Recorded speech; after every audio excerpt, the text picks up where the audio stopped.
Any Antsirabe ny fahaenina ny fahafito ny volana Jolay ho avy izao no anamariana ny andro iraisam-pirenena ho an'ny fanjarin-tsakafo JNN ho isika. Maro ny hetsika izay ho hitany toerana ao anatin'ireo roa andro sy ny hetsika ireo ary dia entina hiadiana ny tsy fanjarin-tsakafo izay mbola mahazo vahana ho an'ny zaza latsaky ny 5 taona ity hetsika ity. Andao raha antsika ny angom-baovao.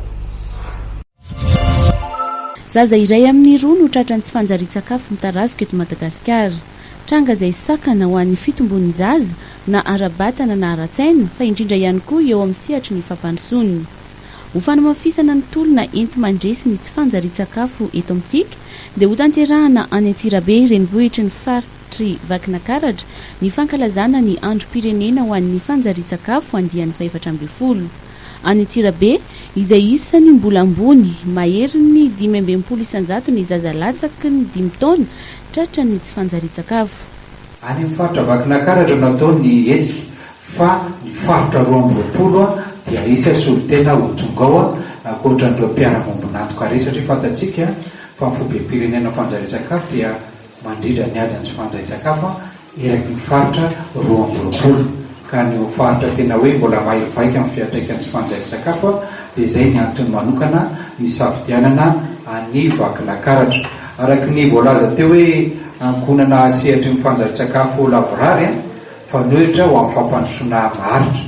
Izany hoe rehefa nevony ankonana voafeny fanjarin-tsakafo lavorary dia ho zaza zany tomady marangitsaina ary azoto amin'ny fianarana, anana voka-tsoa amin'ny fianarana ary anisan'ny fampandrosoana amin'ny firenena amin'ny ataontsika hoe fampandrosoana ara-tsosialy sy ara-ekônomika maro. Ny sehatra rehetra no hiara isalahy entina nafoanana ny tsy fanjarin-tsakafo.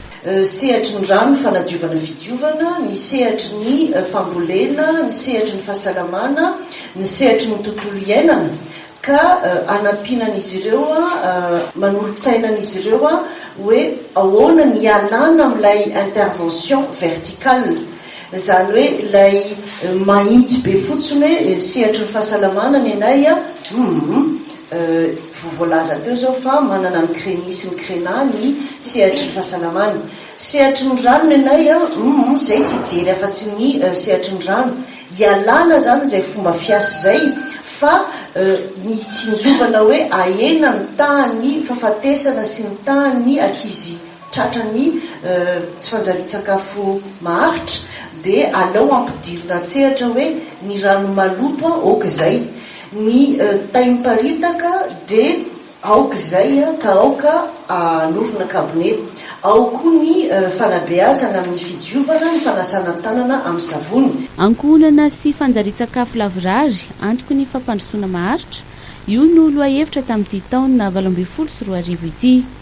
Hatratra 20 ireo trano eva ho hita mandritra ny roa andro ahitana ny fandraisana anjara ireo mpisehatra rehetra amin'izany. Isany koa ny fandraisana tanana ireo zaza voan'izay mandritra ny fankalazana.